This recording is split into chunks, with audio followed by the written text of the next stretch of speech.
Oke. Terima kasih, Bu. Oke.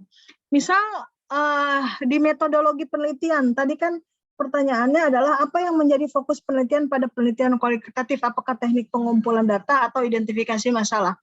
Fokusnya ya tentu yang kita bedakan adalah yang tadi dari kita ditelusur dulu dari paradigma ilmu bahwa masalah yang kita lakukan itu masuk pada kategori ilmiah, ilmu pengetahuan dari segi ontologis, realitas di lapangannya apakah itu masalah komunikasi yang ada bisa disaintifikan, kemudian epistemologinya gitu ya, ilmu pengetahuannya, teorinya, hubungan kita dengan ilmu pengetahuannya pada kualitatif harus seperti apa, aksiologinya, what for-nya, berefek positif atau negatif gitu ya penelitian yang kita lakukan.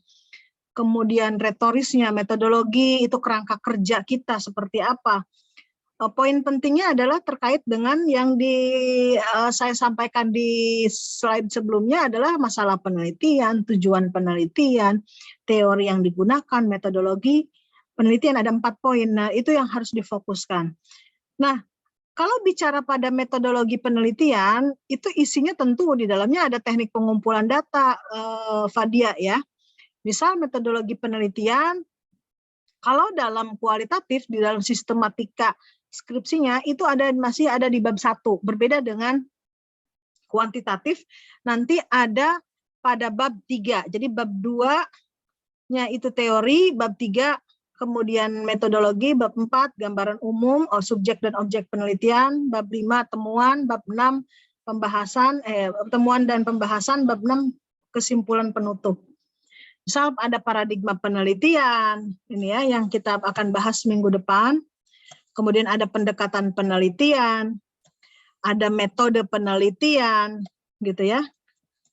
Ada metode penelitian, nanti metode penelitian, subjek dan objek penelitian ya. Jadi nanti polanya jadi konseptualisasi dulu definisi subjek penelitian apa, footnote dari buku mana, lalu subjek penelitian ini apa, ini Bayu Aditya selaku sutradara. Objek penelitiannya definisinya apa, kemudian objek penelitiannya misalnya, ini definisinya misalnya ya footnote, objek dari penelitian ini adalah struktur narasi, model aktan, strukturasi fungsional. Nah, seperti itu. Jadi sudah pada praktis ya. Waktu dan tempat penelitian ini terkait dengan lokasi penelitian gitu ya. Sumber data. Nah, nanti ini jenisnya metode penelitian itu juga diturunkan pada teknik pengumpulan data. Juga dengan teknik analisis data, ya, teknik analisis datanya. Oke, jadi semua terkait dengan metode penelitian yang digunakan. Saya kira itu pemaparan tambahan dari saya. Saya kembalikan pada moderator, silakan.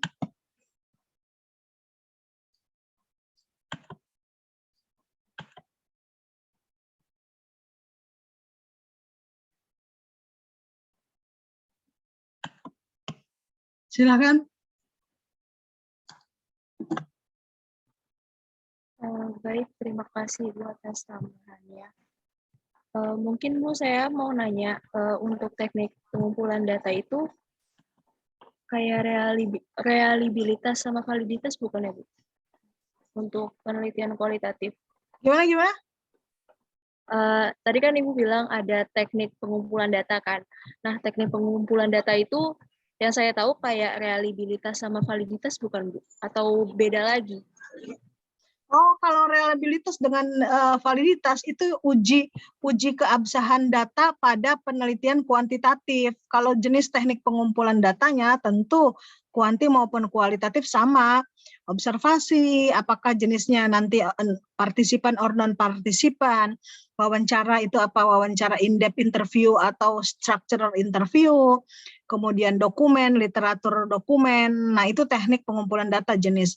Tapi kalau reliable dan validity itu adalah uji keabsahan data pada kuantitatif. Kalau uji keabsahan data pada kualitatif itu sesuai dengan metode yang begitu banyak pada kualitatif, antara diskurs misalnya wacana kritis pada Norman Fairclough kualitatif CDA itu bicara tentang misalnya goodness kriteria misalnya ya, truthful kriteria dalam kualitatif. Tapi kalau dalam kuanti ya reliabilitas dengan validitas. Kalau validitas misalnya logika sederhananya 1 + 1 itu 2, ya harus 2. Misalnya kalau jumlah populasi 647, kemudian dihitung dengan rumus populasi sampelnya, dengan hitung sampel, proporsi sampel menjadi 127, itu diukur dihitung sama oleh dia dan saya, hasilnya harus sama. Itu valid. Penelitian saat ini dengan penelitian yang akan datang, objek penelitiannya sama, hasilnya harus sama, kuanti. Reliable, nah itu harus itu validitas hitung-hitungannya. Reliable yaitu tadi penelitian objek penelitian sama hari ini dengan yang akan datang. Misal tahun 2019 saya meneliti tentang persepsi alumni dan stakeholder alumni KPI UIN Jakarta angkatan 2011 sampai 2015. Dilakukan tahun 2019. Lalu Pak Masran melakukan riset lagi tahun 2021 tentang persepsi dan alumni stakeholder kesesuaian kurikulum, objeknya sama 2011 dan 2015 gitu. Hasilnya harus sama dengan saya gitu loh. Itu yang disebut dengan reliable. Gitu. Kuantitatif ya. Oke.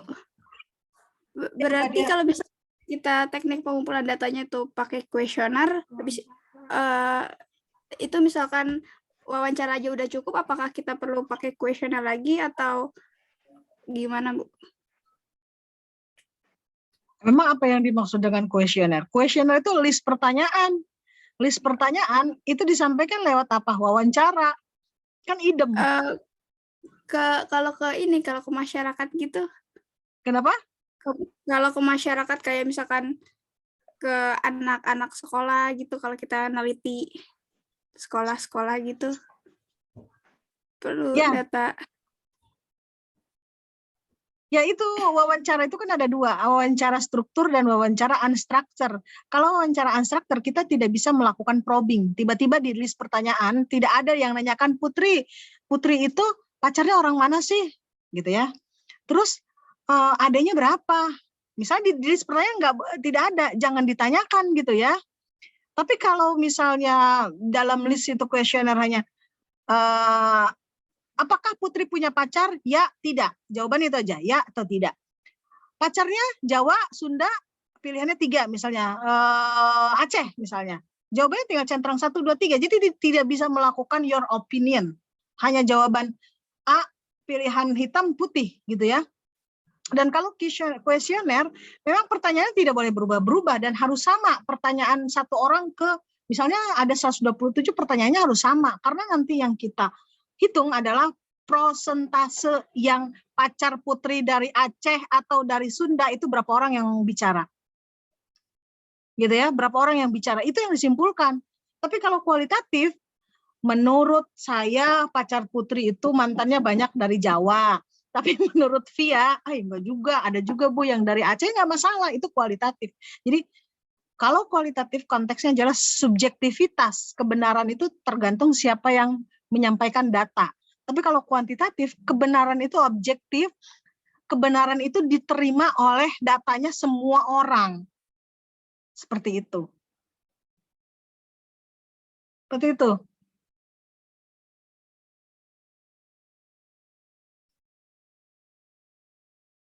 Iya baik Bu, terima kasih. Ya Fadia, sama-sama.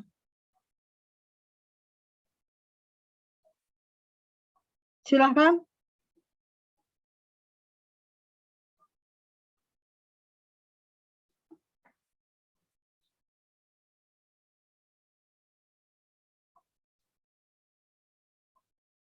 Silakan ditanyakan.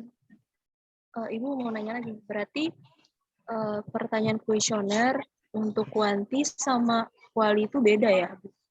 Beda lah, beda. Oh, mungkin bisa dikasih contohnya Bu? Ada di laptop saya satu lagi, saya pakai laptop Lenovo, ada di laptop saya satu lagi yang Mac. Nantilah saya copy dulu ke sini ya. Tidak ada di email. Tadi saya buka di email yang contoh-contoh.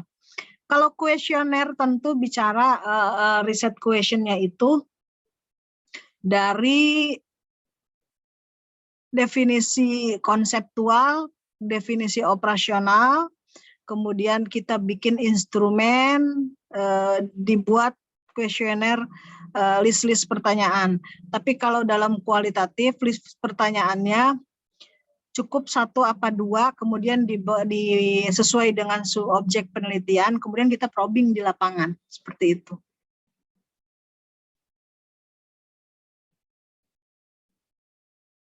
Baik, terima kasih, Bu. Ya, Din. Ibu, saya mau izin bertanya dong. Ya, Put. Ibu waktu di Kuanti itu kan Ibu pernah bilang kalau Ya. misalkan judul untuk penulisan judul itu lebih bagus di 11 kata. 11 kata ya. Iya. Ya. Itu berlaku di kuali juga apa enggak, Bu? Berlaku di kuanti, judul penelitian pokoknya. Idealnya maka kalau kita menuliskan judul di internasional itu sudah berlaku, 11 kata aja cukup gitu. Tapi sudah mengakomodir metodenya apa, teorinya apa, gitu ya, masalahnya apa, itu Put.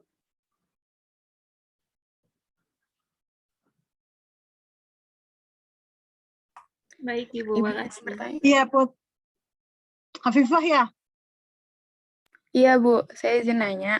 Silakan. Nyambung sih sama pertanyaan Akmal yang tadi yang Iya, sama Ma. penelitian terdahulu ya. Ya.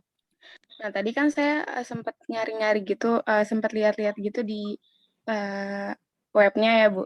Terus Ya. ada judulnya kayak pengaruh penggunaan media sosial TikTok terhadap keterbukaan diri SMKN 10 Kota Bekasi. Nah, kalau misalkan kita cuma ganti objeknya itu bisa nggak, Bu, kira-kira? Kayak misalkan kita ganti dari SMKN 10 Kota Bekasi ini, kita ganti jadi misalkan mahasiswi KPI UIN Jakarta gitu. Kenapa mahasiswa KPI UIN Jakarta? Apa alasannya mahasiswa KPI UIN Jakarta? Iya, jadi kita pengen tahu pengaruhnya juga, Bu. Ya, kalau hanya ingin tahu pengaruhnya itu bukan riset namanya ya, makalah saja. Yang namanya riset adalah the answer of the problem. Bagaimana kita menjawab masalah? Ada masalah nggak? Contoh, kenapa Anda memilih mahasiswa KPI? Karena saya temukan di mahasiswa KPI ada pengaruh negatif dari TikTok. Oke. Berarti hasil riset kita itu memberikan value secara aksiologis terhadap mahasiswa KPI, terhadap masyarakat juga umumnya, contohnya gitu, Hafifah. Jadi bukan hanya ganti SMA. Nah, baca dalam skripsinya di SMA tersebut ada problem nggak? Pengaruh TikTok, oh ternyata tingkat kecerdasan anak, tingkat membaca anak menurun karena sering lihat TikTok. Oh itu makanya layak untuk diteliti, urgensi untuk diteliti. Seperti itu, karena nanti dalam risetnya ada signifikansi manfaat dalam skripsi, gitu ya, manfaatnya, manfaat skripsi tersebut. Seperti itu ya, Viva. Iya, Bu, baik. Terima kasih, Bu. Ya.